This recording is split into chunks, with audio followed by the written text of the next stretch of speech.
Hey team, it's Tuesday night and it's 7 o'clock in Queensland anyway, which means it's 8 o'clock in other parts of the world, team, in the parts of Australia. And of course, the Western Australia, I think they're now 3 hours difference from memory, but don't quote me on that. So my name's Jacqui Lewis. I'm the clinical nutritionist for BN Multi, and every Tuesday night we meet on the BN Multi page.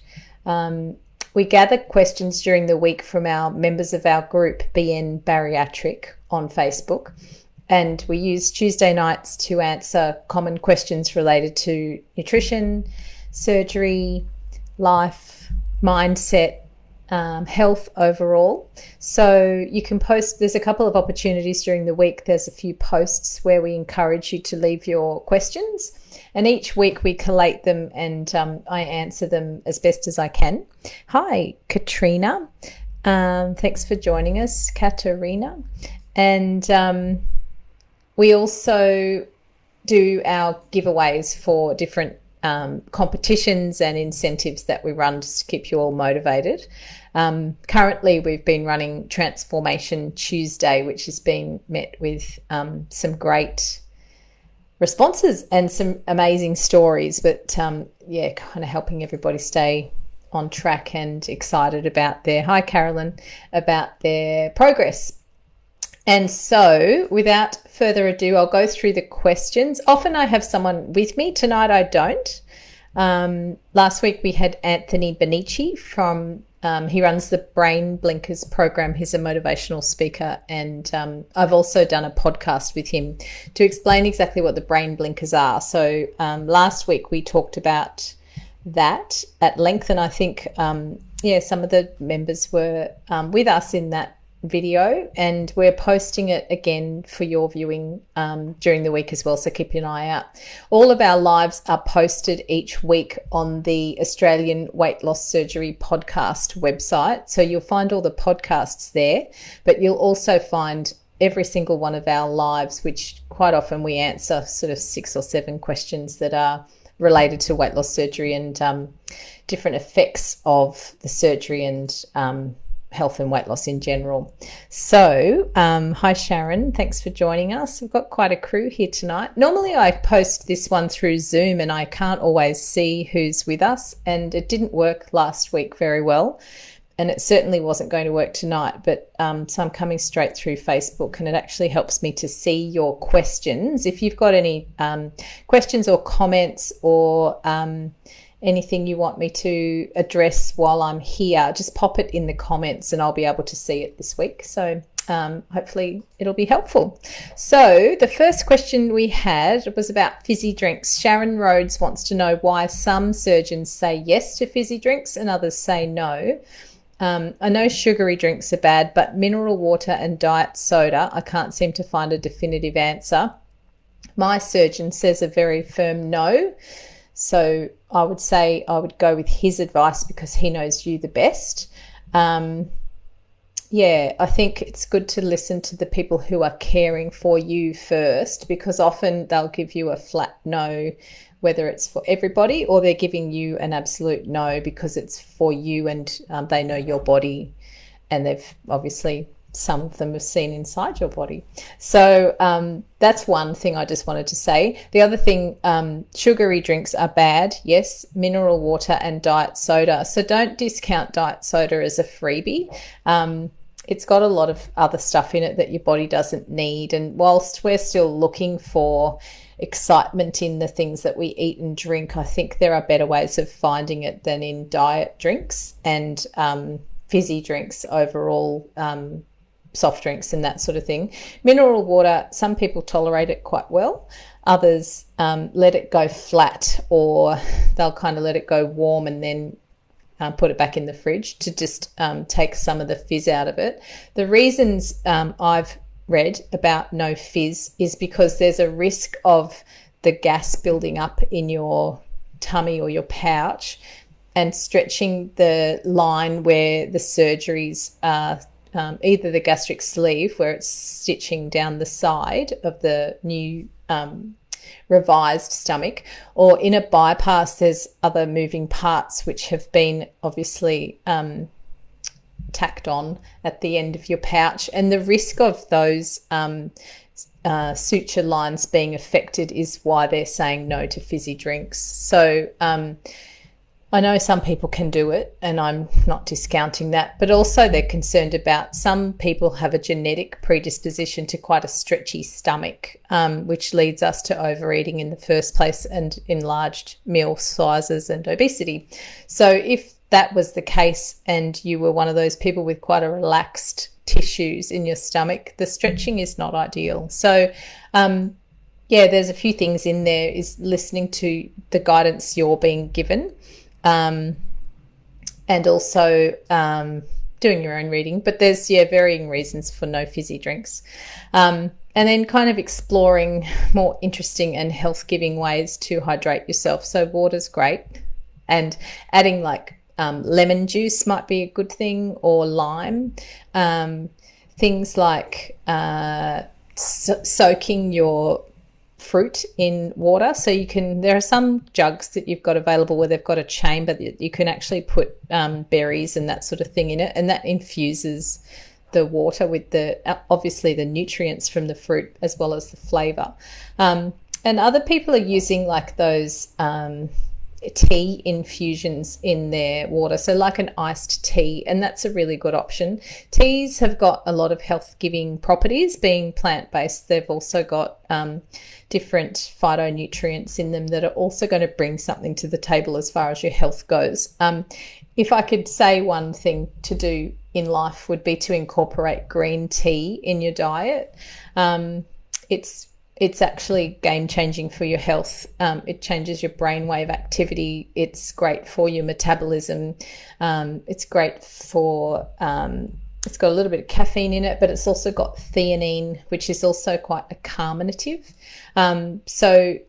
The research on green tea is incredible, and the health benefits were really quite life-changing. So having a look at, when you want something that's got a bit of, oomph in it, looking at ways of bringing in some nutrition as well. Thank you, Sharon. That was a lengthy reply. Carolyn Saunders, and I know she's listening, so I hope you've had a good week. So this is a great question. Why do the scales stop moving but the centimetres are shrinking? This has been going on for a couple of months. So we talk about, I think we're all given a goal weight, which is great, but our weight is made up of our skeleton, our muscles, our organs, our body fat, our bones, how heavy our skeleton is. So weight is not always linear either. So when people are talking about weight loss, they're expecting it to just go on a steep decline once they've had the surgery. But different things can contribute to what's showing up on the scales. So for women, it can be time of the month.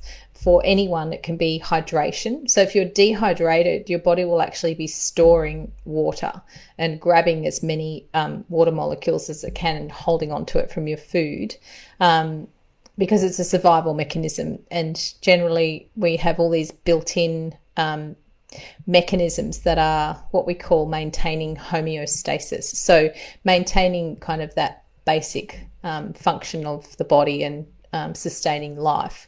So when the body registers that there's not enough water coming in from your drinks and your diet, it'll start either sending a hunger signal, which is not always what we want, and also it'll start storing water. So weight on the scales can fluctuate throughout the week. So that's also why we say, don't weigh yourself every day, because it's just like a roller coaster ride.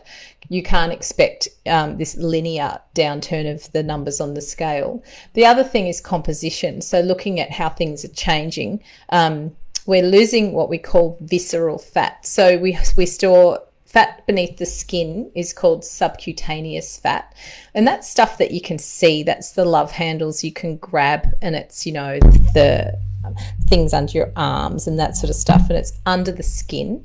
But we also have what we call visceral fat, which is more dangerous, but it's also hidden. So it's the fats that are surrounding our organs, and they're kind of inside us. And even we call, there's another type of fat we call intramuscular fat, which is in our muscle tissues. So someone who feels quite muscular and hard can also be carrying quite a lot of intramuscular fat as well. So when you're looking from a scales perspective of why the numbers on the scale are not moving but the centimeters are, there's a lot of different changes going on in the body. If you're exercising, which I don't know if you would be at the moment because I think you've had a lot of different surgeries, different things can be changing as far as exercise goes. So if you are becoming more active and you're putting on more muscle, you'll find that the scales won't move, but you'll look and feel different. Your shape will be different and your size will be different. So there's a lot of different things that will contribute to that. But also weight on the scales could be like fluid retention, or it could be that you're still losing centimeters and your muscle levels are still nice and high. So I hope that helps. But it also kind of highlights how we're kind of, if we're in our generally 40s, 50s onwards, we've been brought up with how much do you weigh? And that's a real mind game, is taking out that fixation on the weight and looking at what we're made of, how our clothes fit and feel. So it looks like you're doing that. And I generally encourage, if you are obviously watching how your body's changing, the best guide for that is measurement and making sure you're measuring, in the same way each time. Or the body composition scales that we have on the website are helpful because they assess your muscle levels and your water and your bone density as well as your fat content. So that gives you a much broader range of statistics to work from when you're looking at what's happening in your body and how it's changing. So I hope that helps too. Next question is Nolene Shattuck. She's Nolene's had 2 weight loss surgeries but no weight loss, and all the women in my family are plus size. Is it a hereditary? I've got a really good article I'll post in the group, so I was doing a little bit of reading on this one. And I don't know who you've consulted. Obviously, no one's doing a second surgery for no reason, so they've obviously looked at revising surgery to bring about a different result. But I think, there's a whole lot of things wrapped up in metabolic rate. Different reasons that weight loss doesn't occur could be not enough food, not enough protein, not enough water, not as vigilant as we could be with the post-surgery diet. So making sure you're, eating your protein first and sticking to those cup size meal portions and that sort of thing. So there's a range of things when you've had 2 surgeries and you're still finding that weight's not coming off, is looking at the endocrine system and having that tested from a pathological perspective, and looking at, is the thyroid functioning, how is energy being produced, all of that sort of stuff, which I'm sure they would have covered off before when they were exploring the first surgeries, inefficiency. So it's, once they've ruled out any kind of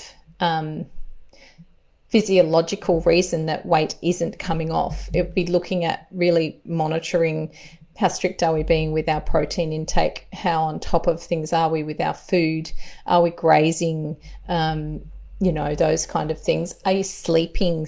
We're just doing a whole range of newsletters in the next 7 weeks. We'll be covering sleep, and if you can look at the impacts of poor sleep on overall mental, physical and health, as well as weight loss, it's looking at those kind of things. So some shift workers will definitely find weight loss is a real challenge, because we're working against the whole biorhythmic system of the body, and that often leads to craving carbohydrates in place of sunlight and that sort of stuff. So without much information, Nolene, on what's going on, I think there are hereditary components, but I would say a lot of the time those genetic factors can be there dormant, but lifestyle factors, stress, not enough sleep, poor diet, no exercise, that sort of thing, are the triggers for that kind of hereditary component to come to light.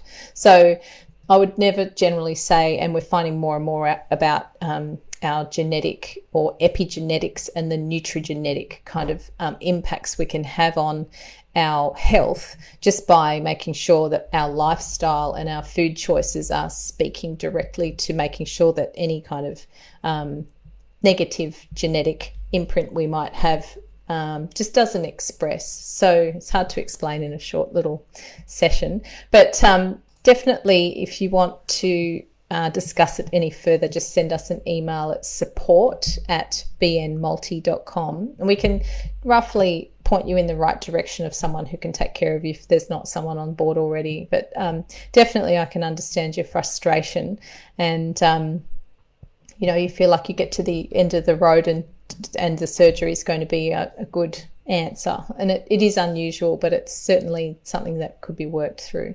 So it's, you know, good that you're reaching out, so it's great to see.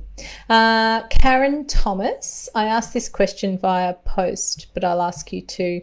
I'm 18 days post-op mini bypass, initially lost 6 kilograms in the first 12 days. However, since I've not lost a thing.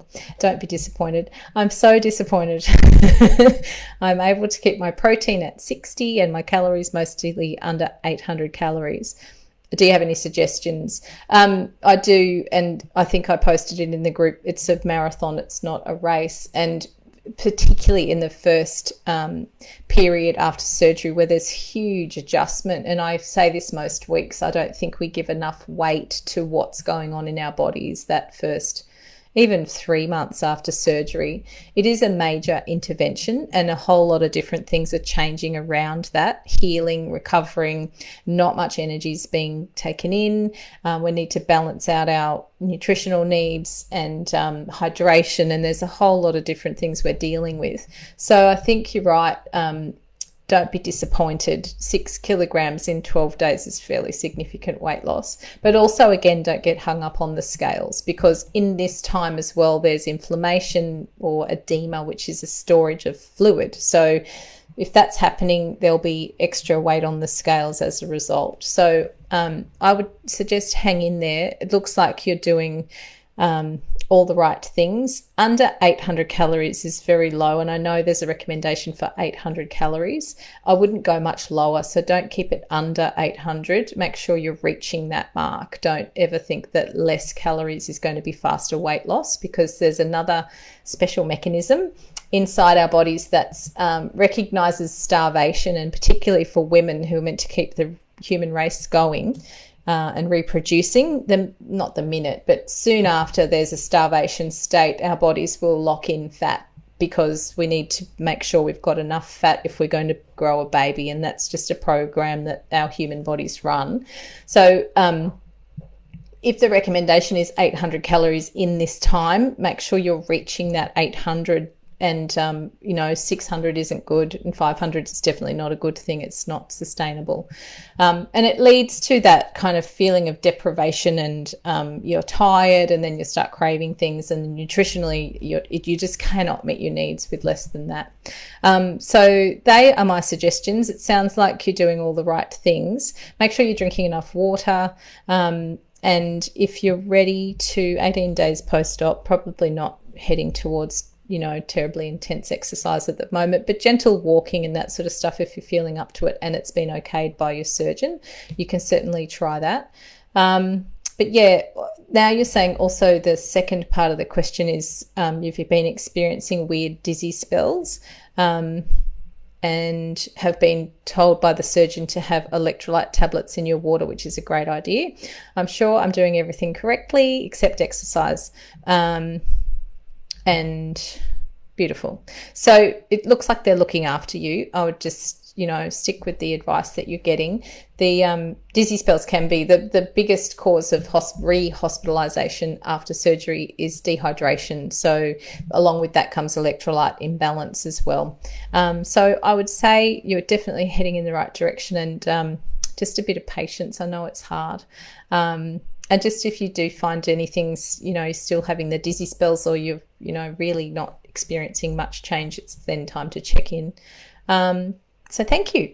Our next question is Terry Ann Stockdale. I use the collagen powder and I also see a whey protein is available. I read a comment where someone had said that the collagen protein doesn't help with muscles.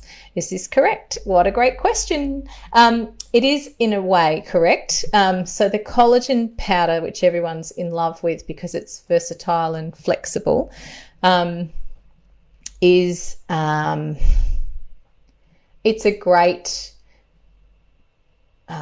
addition to an already balanced diet. So if you've had a busy day and you found that you had 60 grams of protein from food and other places, and you got busy and you missed, 20 grams that you should have had, this collagen powder will easily not take up much room. It doesn't make you feel too full. It's not another meal. It has very low calories. It's good in that way, but it's what we call amino acid profile, or what it's made up of as far as the protein goes, a very different collection of amino acids comparative to a whey protein powder. So whey protein, or the WPI, the whey protein isolate protein powder that we sell on the website, has been found, because it has a quite high content of leucine, one of the amino acids.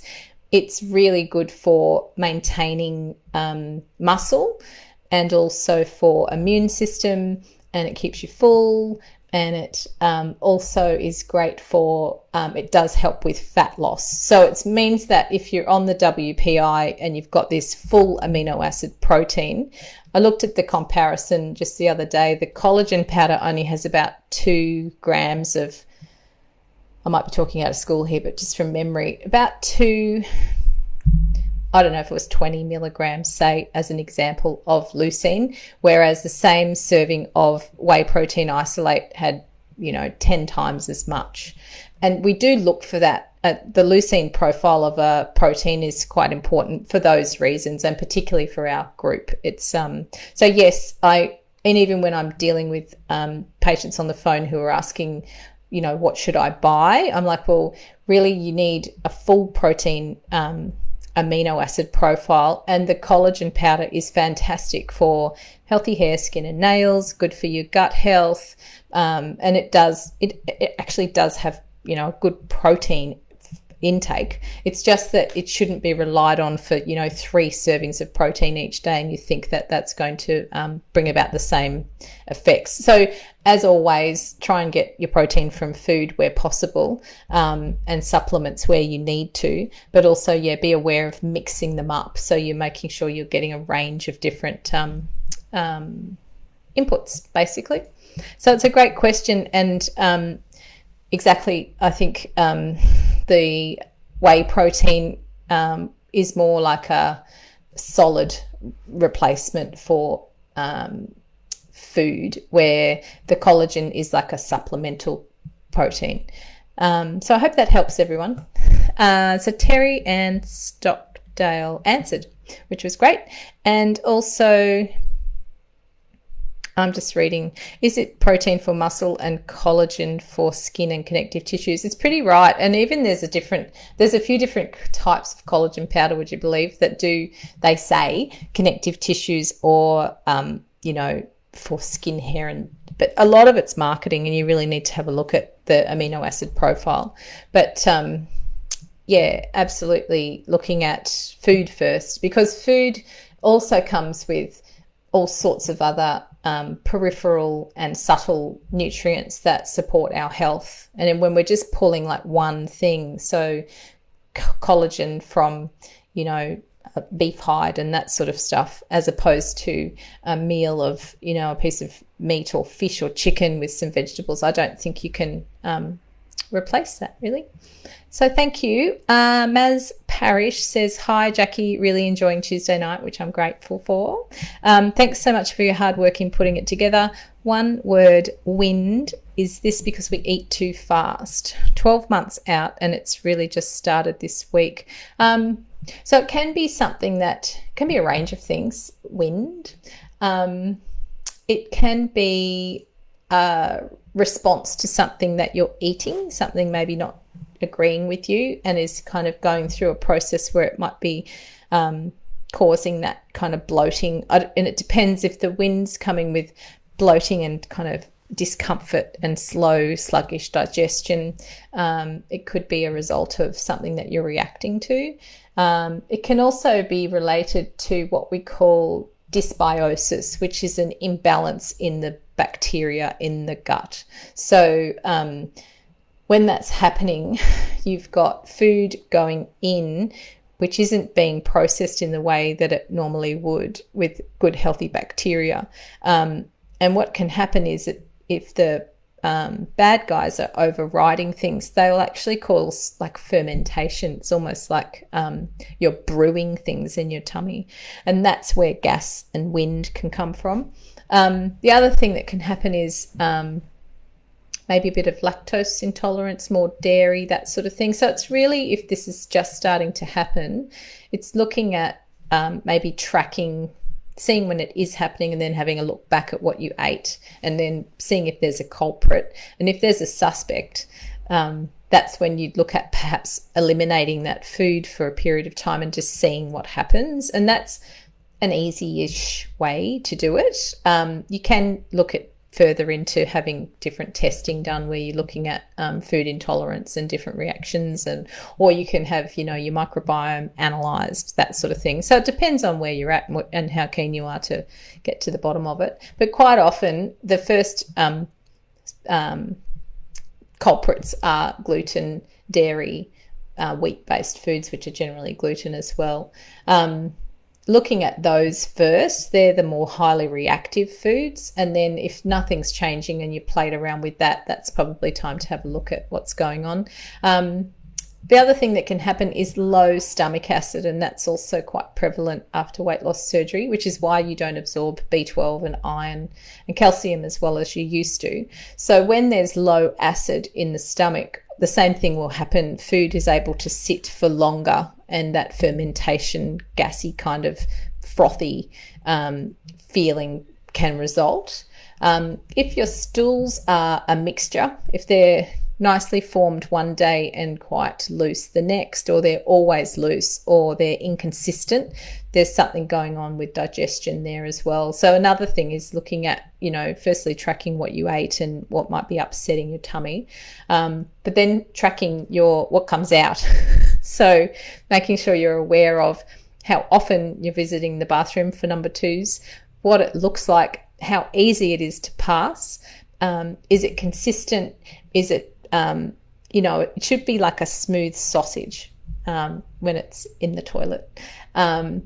If it's not, there's something going on, and you can have a look at things like dehydration or fermentation and that sort of stuff. So I think in the group we've talked enough about poo for me to be quite frank. So there is a stool chart you can look at that'll tell you kind of what's going on if your poo is a different consistency. There's about 5 or 6 different kind of consistencies, and we can allude from that what's going on.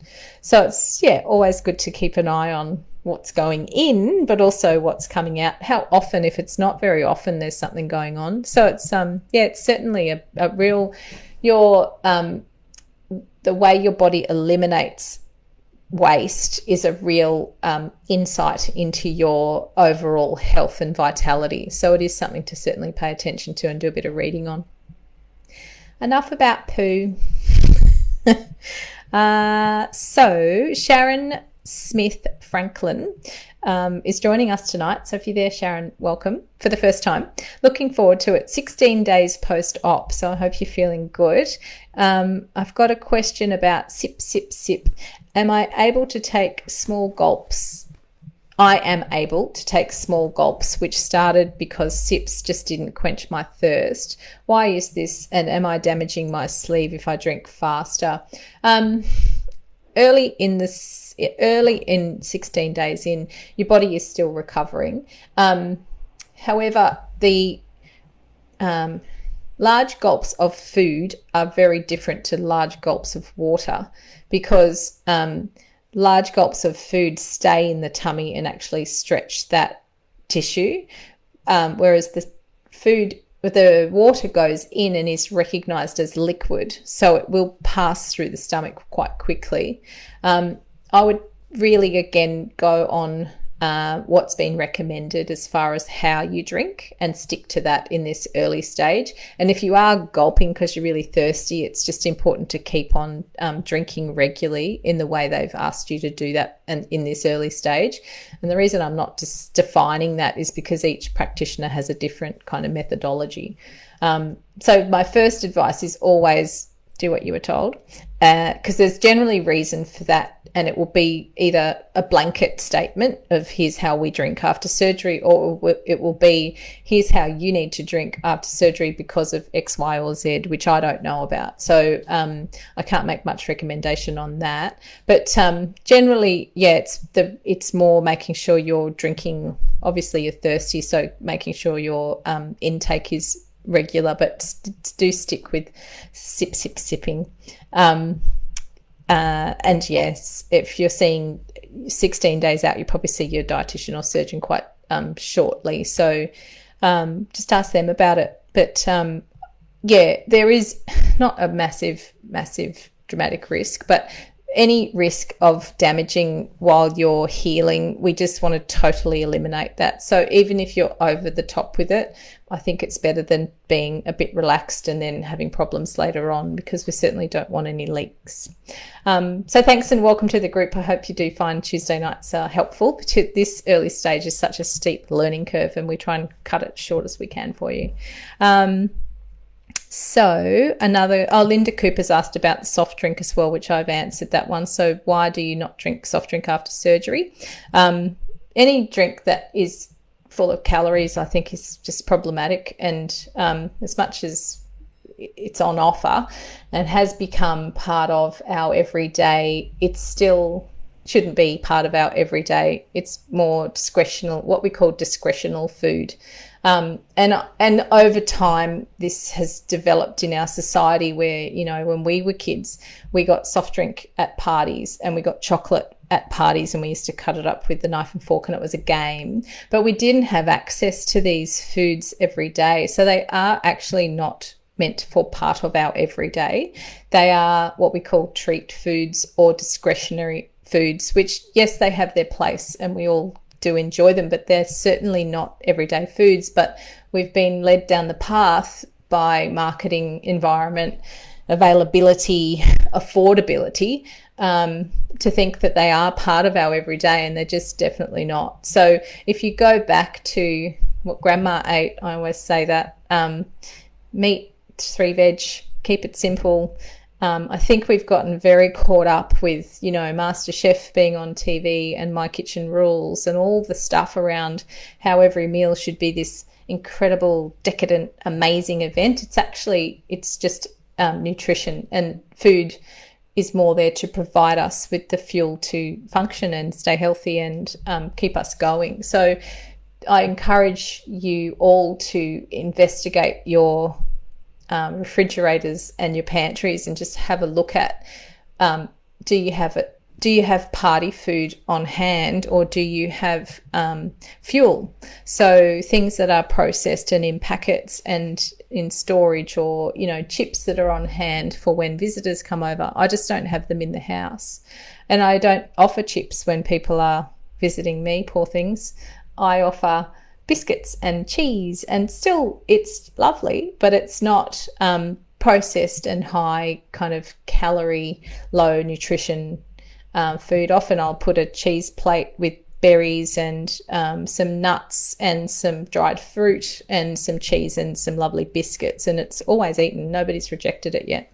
So I encourage you to explore those kind of things of, you know, even though I'm celebrating something or I'm, you know, socializing, what kind of nutritional value does this food have?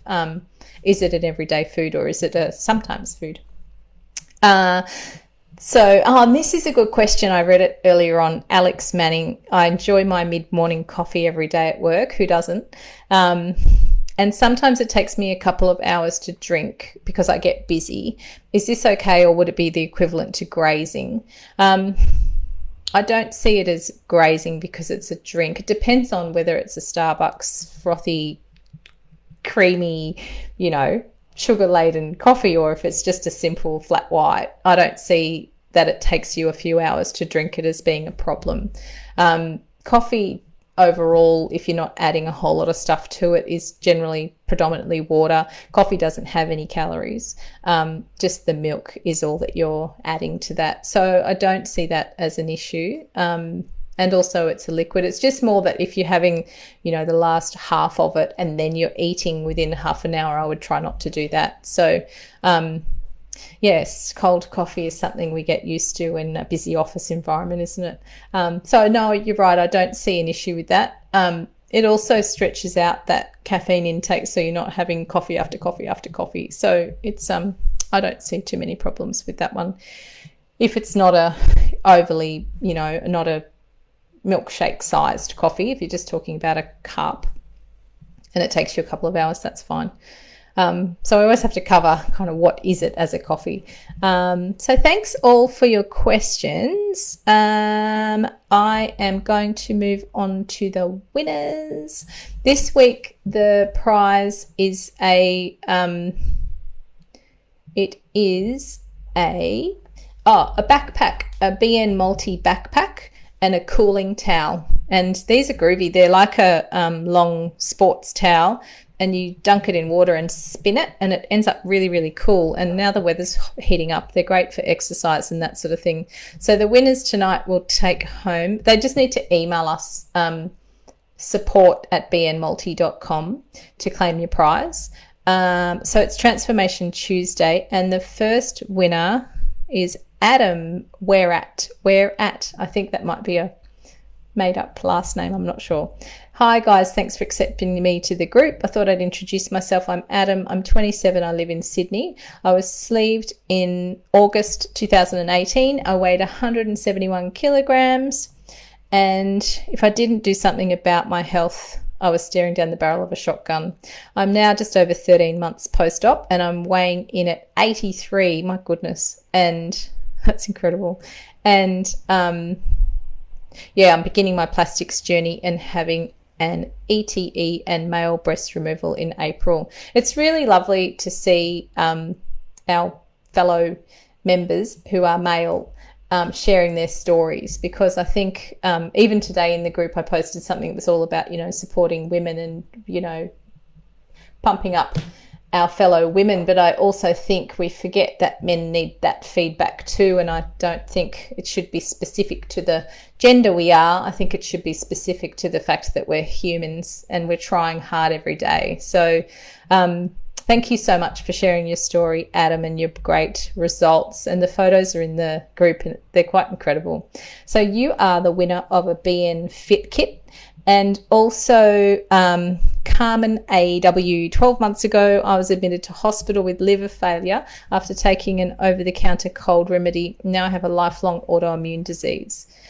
The photo on the left was me at almost 100 kilograms after being on prednisone, which will do that. And I'm doing a podcast in the near future with regard to pain and weight gain, and also how people who've been in pain or been injured or had something like this happen, who end up gaining weight as a result of medication or inactivity from work injury and that sort of thing. And I've got a pain management specialist from a kind of natural health perspective that I'm podcasting with, Ananda Mahoney. So we'll explore this kind of thing as well. And a lot of our patients end up having weight loss surgery to reduce pain in joints and that sort of thing from weight gain through injury, but also pain from joint injury or pain. Sorry, digressing. So the photo on the right is me after my goal weight at 70 kilograms in July 2020. The changes to my life have been profound, and I'm so happy I made this decision. And the photos are in the group, and they're just incredible. It's great to see when people have really grabbed the bull by the horns and run with it. So I hope you find them as inspiring. I'm just going to have a quick look and see if we've got any more questions in the group from today's. Oh, we've got quite a few here. Hang on. What can I do about losing so much of my hair? That's a common, it is common, and it depends on where you're at. So that was Lisa Boosie. And so hair loss, the research on bariatric hair loss is that it can be expected, generally due to the interruption of the surgery and the trauma of the surgery and the recovery period. So that can happen, but it should only be a window of about a 6-month period that you're noticing that you're losing hair if it is happening. After the 6 months, the research is showing that it's linked to some nutritional deficiency. I'll post again my favorite article in the group on bariatric hair loss, because it really speaks to making sure you're taking your bariatric multivitamin. The nutrients that are boosted in a specific multivitamin formulation, like BN Multi, for example, are B12, iron, calcium, and there's vitamin D. But the key players in hair loss are B12, iron. If your iron, I read somewhere, if your iron stores, your ferritin gets below about 16, I think it said there, that can result in hair loss or become a contributor. Also, low iron and low ferritin can be linked to poor thyroid function, and the function of your thyroid, if anyone's got thyroid issues, you'll generally find their hair's thin, like they've got the end of their eyebrows will be missing sometimes, and they've got that kind of really coarse and wiry hair. So all these sorts of things are nutritionally linked. We've got a hair loss article which helps you to look at your protein needs every day, your B12 intake, your fatty acids. So essential fats like olive oil and avocado oil and that sort of thing all have huge links to hair production. Generally, if hair is not being made, it's because the nutrients that are needed to make hair are busy doing something else, because there's not enough to go around to make hair and keep the body functioning well. So when you look at any changes in the hair, skin and nails, generally that's happening because it's they're kind of peripheral and they're nice to have things, whereas need to have things are like keeping your brain functioning and your heart beating, and those nutrients that are also used for hair production will be way too busy keeping you alive if there's not enough of them. So that's where nutritional support is needed, and that's why after weight loss surgery that the bariatric specific formulations are the ones that are your insurance policy against these problems.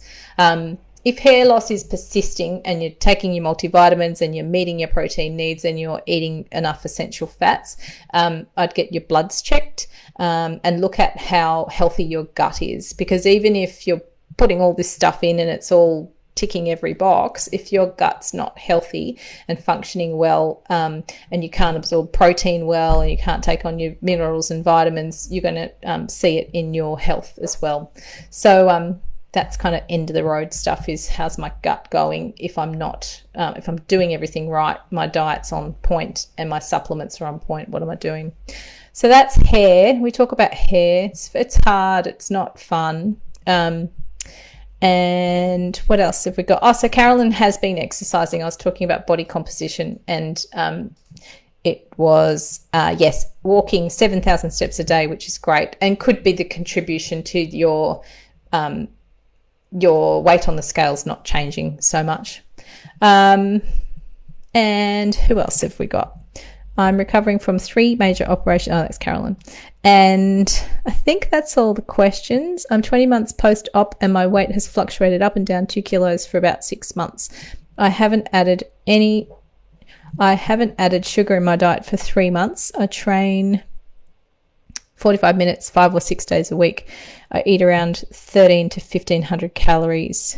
Oh, yeah, I would say perhaps look at maybe experimenting with a few more calories and more protein, seeing what happens there. That's my guess. 13 to 1,500 calories. If you're exercising 5 or 6 days a week, you might need just a little bit more on those days, and maybe more carbs. I think we underestimate the power of the carbohydrate for fat loss, and we're so heavy we are focusing on protein and we need to do that, but carbs play a role in metabolism and fat loss as well. So, you know, balance, moderation in all things. So thank you. We've had a consistent 20 people watching, which is fantastic. And yeah, I hope I've been helpful. And so please keep your questions coming. And next week, I'll see if I can find a wonderful guest. And that's a bit of fun, and it means that you're not just listening to me the whole time. But please keep your questions coming, because they really help us to provide the support that you need. And they always answer a question that somebody else has as well. So if you want to hear about anything else in the group, or you'd like to ask another question, just pop it in the post and we'll collect them all over the week. And I'm going to sign off. I'll see you next week. Have a wonderful week. Bye.